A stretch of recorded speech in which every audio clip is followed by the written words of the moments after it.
ба барномаи ахбори озодӣ хуш омадед. Ман Шалои Гулхоҷа ҳастам. Дар студия ҳамроҳатон азизон нахуст таваҷҷӯҳ кунед ба сархати мавзӯи барномаи имрӯз 28 апрел.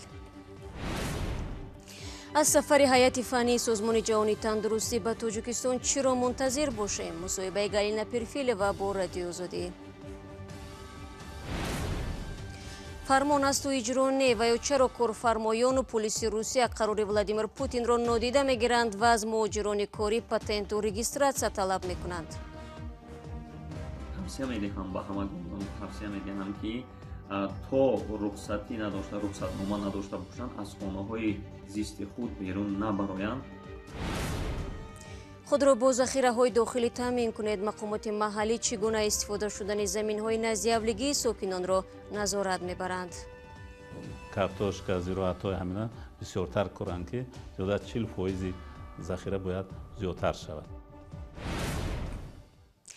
русия ҳафтаи оянда бо ташкили 3 парвоз шаҳрвандонашро аз Тоҷикистон берун мебарад. Сафорати Русия дар Тоҷикистон имрӯз иттилоъ дод ки 30 апрел ширкати ҳавопаймои Сибир шаҳрвандони Русияро аз шаҳри Душанбе ба Новосибирск ва ширкати Уральские авиалинии аз Душанбе ба шаҳрҳои Екатеринбург ва Сургут интиқол медиҳад. ҳамчунон ба гуфтаи сафорат рӯзи 3 май як парвози дигари ширкати Уральские авиалинии аз Душанбе ба Москав дар назар аст. ба таъкиди сафорат ба ин парвозҳо танҳо шаҳрвандони Русияро дода мешаванду ба зодагони Тоҷикистон дахл надоранд. намояндаи Созмони ҷаҳонии тандурустӣ дар Душанбе мегӯяд ки ҳайати фаннии ин созмон охири ҳамин ҳафта барои арзёбии вазъият ба Тоҷикистон меояд. то ба ҳол мақомоти Тоҷикистон иддао мекунанд ки дар ин кишвар ягон ҳолати гирифторӣ ба коронавирус сабт нашудааст. мақомоти тандурустӣ ҳам бо такя ба суханҳои Галина Перфилева, раҳбари созмони мазкур дар Душанбе, мегуфтанд коронавирус дар Тоҷикистон нест. Перфилева охири ҳафтаи гузашта то як андоза ақидаи худро дигар кард. ҳамкорам Хиромон Бақозода бо Перфилева гуфтугӯи телефонӣ дошт ва нахуст ӯ аз мусоҳибааш бо нашрияи Коммерсант ёдовар шуд ки дар он Перфилева гуфтааст аз набудани коронавирус дар Тоҷикистон 100% бовар надорад.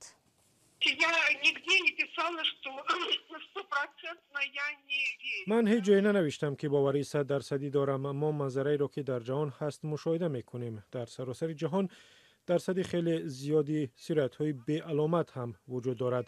ба ҳамин хотир касе 100% исрор намекунад ки дар мо ҳама чиз хуб аст.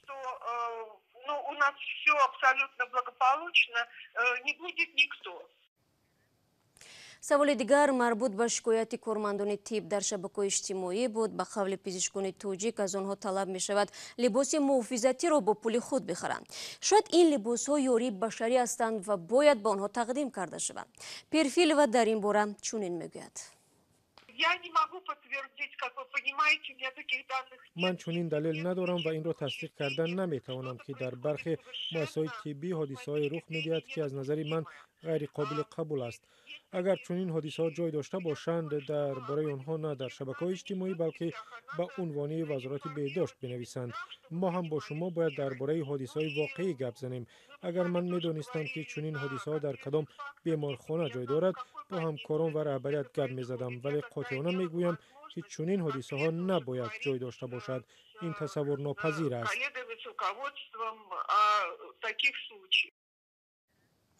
оё мешавад интизор буд ки бо омадани ҳайати Созмони ҷаҳонии тандурустӣ ба Тоҷикистон онҳо бо вазъи воқеӣ ошно шуда билохира ба саволе ки дар ин кишвар коронавирус вуҷуд дорад ё не нуқта мегузоранд? ин вазифаи ҳамагонӣ аст. вазифаи ҳайати мо на пайдо кардани вирус, балки кӯмак ба табибони ҳамкорамон дар муқобила бо ин вирус аст. умедворем ки ҳаят омада ба мо ёрӣ медиҳад, вале ҳама дарк мекунад ки мо ба ковид омода набудем. дар ин кишвар таҷҳизоти зарурӣ вуҷуд надорад. ба ёрии донору шариконамон умед мебандем. медонем ки ба кишвар бояд бори калони ёриҳо бо васоили ҳифозати шахсӣ ворид шавад. умедворем ки ин ҳаят ба мо ёрӣ мекунад. бинандагони азиз, суҳбати пурраи Хиромон Бақозода бо Галина Перфилева дар вебсайти Радиои Озодӣ нашр шудааст.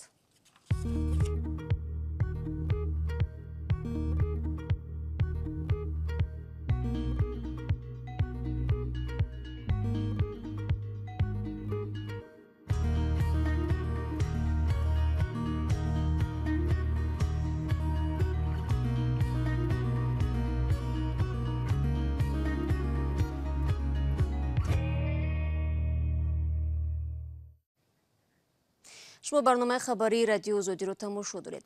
صرف نظر از اون که президенти روسیه تقریبا 2 هفته پیش فرمان سبکی دادن به بود و باش شهروندان خارجی را در زمان پاندمیای کووید 19 صادر کرد، اما مهاجران از نادیدگیری این قرار شکوه میکنند. از یک طرف بعضی کارفرمایان سپردن پول پتنت را طلب دارند، از سوی دیگر کارمندان حفظ حقوق آنها را تعقیب میکنند. چرا چنین حالتها اتفاق میافتند و مهاجران باید چیکار کنند؟ این موضوع را عبدالله اشورов با حامیان حقوق در روسیه در میان گذاشت. مهاجران کاری از شهر و منطقه های روسیه شکایت دارند که کارمندان پلیس و جای کاردهندگان از آنها طلب دارند پول پتنت را پردازند. این در حالی است که روز 18 اپریل ولادیمیر پوتین پرزیدنت روسیه با صدور یک امر مهاجران کاری را از 15 مارس تا 15 ایون از ثبت نام اقامت و پرداخت پول پتنت آزاد کرد. وزارت کارهای داخلی روسیه که نظارت امور مهاجرت را در این کشور زیر نظارت دارد، در پاسخ به سؤال حامیان حقوق در این کشور هم گفت موافق امر پرزیدنت شهروندان خارجی 3 ماه تا 15 ایون حق دارند بدون پتنت کار کنند و کسی آنها را به جوابگری نخواهد کشید. در یک نواری که مهاجران کاری از شهر یکاترینبورگ روسیه فرستادند دیده می شود کارمندان پلیس مهاجران را که ثبت نام اقامت و پول پتنت را پرداخت نکردند بازداشت کرده در یک اتوبوس خدمتی می نشانند. میگن که کاروچی پتنت ناسپوره پراپسکارا پرادلید نکنه دتن امتری اتوبوس اومدگی اینا در چورم بازمو قاپیدا ayagla odamı bedakimi temu maksat propiskosh prasrochnishdagyan patenosh va platit kagin esan ham ayamira qapida borkada burda esan ina fakt عیناً چنین شکایت ها از دیگر ولایت های روسیه از جمله چلیابینسک، تور، شهر سنت پترزبورگ و حتی مسکو که زیر کرانتین شدید قرار دارد از مهاجران به رادیوی آزادی رسید. برخی از مهاجران میگویند با طلب کارفرما آنها پول پتنت را سپردند چون کاردهنده تهدید کرده است که اگر پول پتنت را ندهند آنها را از کار میرانند. در سفارت تاجیکستان در مسکو و نمایندگی خدمات مهاجرت میگویند امر پرزیدنت روسیه صادر شده است و در تمام قلمرو این کشور باید عمل کند. مهاجران با تکیه به این امر حقوق خود را باید حمایت کنند، افزود همصحبت ما. حامیان حقوق مهاجران هم میگویند در هر صورت مهاجران نباید برای این 3 ماه پول پتنت پردازند چون که آنها قانونا از پرداخت آن آزادند. Просто не платить. من فکر میکنم در منطقه روسیه برای ریاست‌های مهاجرت فرمان غیر رسمی داده شده است که مهاجران را مجبور کنند پول پتنت را پردازند چون که بودجه منطقه خالی است، میخواهند از این را پر کنند. Ну, видимо, денег в бюджете нет. بختاور جمعیف یک فعال جمعیتی و حامی حقوق در روسیه میگوید پلیس به خاطر نداشتن پتنت و یا گذشتن مهلت سند ثبت اقامت حق ندارد مهاجران را جریمه و یا از کشور اخراج کند. اکثریت در جای بقیگیری اقامت نمی کنند و پلیس تکیه بر این کرده آنها را برای رعایت نکردن کرانتین جریمه بسته می تواند. توصیه می دهم به همگان که تا رخصتی نداشته رخصتنامه نداشته باشند از خانه‌های زیست خود بیرون نبرایند و کم و بیش هم باشد با فرمان 274 شناس شوند. در روسیه بنابر اطلاع مقامداران روس بیش از 1 میلیون نفر مهاجران کاری تاجیک کار و زندگی میکنند، اما مقامات تاجیک شمار مهاجران را اندکی بیش از 480,000 نفر گفتند. درآمد هر چهارمین خانواده بنابر ارزیابی‌های سازمان‌های بین‌المللی در تاجیکستان از حساب مهاجرت است. سال گذشته 2019 مهاجران کاری تنها از روسیه به تاجیکستان 2 میلیارد و 576 میلیون دلار پول فرستادند. برمیگردیم به تاجیکستان. از شروع ماه رمضان در تاجیکستان 5 روز میگذرد. سالهای گذشته برابر فرا رسیدن این ماه شهردار دوشنبه دستور میداد که اشخانه و طربخانه ها فعالیت خود را به طور پررو به راه مانند، اما با مشاهده های همکاران ما در پایتخت امسال تقریبا اکثریت مکان های معروف غذاخوری بستند. گذشته از این به قول برای یوسفی آنهایی که مبلغ دارند بیشتر از خدمات انتقال غذا کار میگیرند. چرا؟ در گزارش نوبتی میبینیم. از حدود 10 طربخانه و قهوه‌خانه‌های معروف واقع در محله کارخانه نساجی شهر دوشنبه فقط در یک قهوه‌خانه باز است. اکثریت شروع از روزهای اول ماه شریف رمضان درهای خود را بستند. بر اضافه تهدیدهای افزاینده پاندمیای کرونا ویروس در جهان و تاجیکستان شمار مشتریان طربخانه‌های را که فعالند به شدت کاهش داده است. ҳозир агар ки коригароя ҷавоб диҳанд қариб 100 кас бекор мешавад бояд дар хона ино ҳамаш омаданд инҷа кор мекунанд ҳама квартирада мешинанд. дар ошхонаву тарабхонаҳое ки кор мекунанд талаботи беҳдоштӣ хеле шадид шуда бар изофаи ниқобу маҳлулҳои безараргардонӣ ҳатто дастгоҳҳои поксозӣ ҳаворо хомӯш карданд. тарзан дар кор нез мо ҳаракат кардастем тозагӣ ҳамаш қоидаве марҳамат нотарсида омада тамошо нахӯрда рафтан гиранд. ҳарчанд бархе қаҳвахонаву тарабхонаҳо хадамот дар толорҳои худро ба интиқоли ғизо ба манзил иваз кардаанд, аммо ошпазҳо мегӯянд сокинон ба чунин тарзи хидматрасонӣ таваҷҷӯҳи зиёд надоранд, зеро барои то манзил расонидан бояд пули барзиёд пардозанд, ки барои ҷайби аксарияти сокинон мувофиқ нест. дар манотиқи мухталифи Тоҷикистон мақомоти маҳаллӣ хона ба хона гашта сокинонро дастур медиҳанд ки дар заминҳои назди авлиягиашон кадом намуди зироатҳоро кишт кунанд. худи сокинон мегӯянд бе тавсияи мақомот низ ҳама сола заминҳои назди авлиягиашонро пурра истифода мекарданд. ба гуфтаи онҳо гароншавии нархи маҳсулоти ғизоӣ дар бозор имсол масъулияташонро бештар намудааст. Амри Олимов мавзӯъро идома медиҳад. ҳусейн қаландаров рӯзҳои ахир вақти зиёди худро дар замини назди ҳавлигиаш мегузаронад. бехини ҳоли картошкаро нара мекунад ва ба онҳо нурӣ медиҳад. аз идораи ҷамоат ба ӯ тавсиянома дода таъкид карданд ки замини назди ҳавлигиашро пурра истифода кунад. замини назди ҳавлигии ман 24 сотих аст. дар ин ман 10 сотих инда картошка киш кардам, 3 сотихашда мушунг, 4 сотихашда нахут, хоб 4 сотихи дигашда кабутиҳо зелен мегем сабзавот. ҳусейн сокини деҳаи чорбоғи ноҳияи варзоб аст. ҷамоате ки ӯ зиндагӣ мекунад ҳудуди 35 000 аҳолӣ дорад. масъулони ҷамоат ба маҳаллаҳо рафта ба сокинон машвара доданд ки дар заминҳояшон кадом намуди зироатро коранд.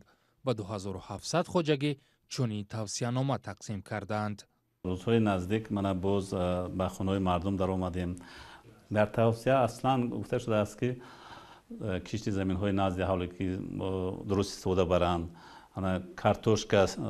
картошка зироатҳои ҳамина бисёртар коранд ки зиёда 40% захира бояд зиёдтар шавад. ба хонаҳои сокинон рафтан ва назорат кардани истифодаи замини назди ҳавлигии онҳо аз сӯи мақомот дар дигар манотиқи кишвар ҳам ба чашм мерасад. ин раванд дар ҳоле пайдо шуд ки раиси ҷумҳур Эмомалӣ Раҳмон рӯзи 16 апрел дар ҷаласаи фаврии ҳукумат ба вазорати кишоварзӣ ва дигар мақомоти дахлдор супориш дод ки нақшаи кишти картошкаро то 40% ва майдони кишти такрориро аз ҳисоби ғалладонагиҳо, лӯбиёгиҳо ва ҷуворимака то 60% зиёд кунанд. толиб Абдуллоев ки ҳоло картошкаи коридаашро аз ҳашарот тоза мекунад, мегӯяд ӯро на таъкиди мақомот, балки болоравии нархи маводи ғизоӣ дар бозор бештар нигарон кардааст. ба ин хотир толиб имсол дар масоҳати бештар картошка коридааст. сари задан ба бозор ӯро водор кард анвои маҳсулоти коридааш дар заминро зиёд кунад. мумкин гуфта намешавад чанд мо мешавад, барои ҳаваи мо ҷиддитар ҳамин чӣ кунем, меҳнат бо бисёртар кунем, барои ки ҳама вақт ҳаваи мода ай бозор мо худмо нахарем ҳамиҷа. ба назар мерасад ки мақомот ин мавзӯъро ҷиддӣ гирифтанд, чун раиси ҷумҳур дар табрикоташ бахшида ба моҳи рамазон ҳам дигар бора дар ин бора таъкид кард. аммо суоле ки ин тасмим то куҷо ба поин овардани нархи маҳсулоти ғизоӣ дар бозор мусоидат мекунад, ҳанӯз посух надорад. ин матлаби охирини барнома имрӯз буд. сипос ки то ин дақиқа бо мо будед. то суҳбати баъдӣ метавонед аз вебсайти радиои Озодӣ истифода кунед. наворои ҷолиб чун ҳамеша дар Озодӣ видеоканали мо дар YouTube гузошта мешавад. ҳамзамон саҳифаҳои мо дар шабакаҳои иҷтимоӣ дар хидмати шумо азизон аст. соби фардо ман ҳамаи шуморо дар навиди бомдодӣ мунтазирам. то фардо худо нигаҳдоратон бошад.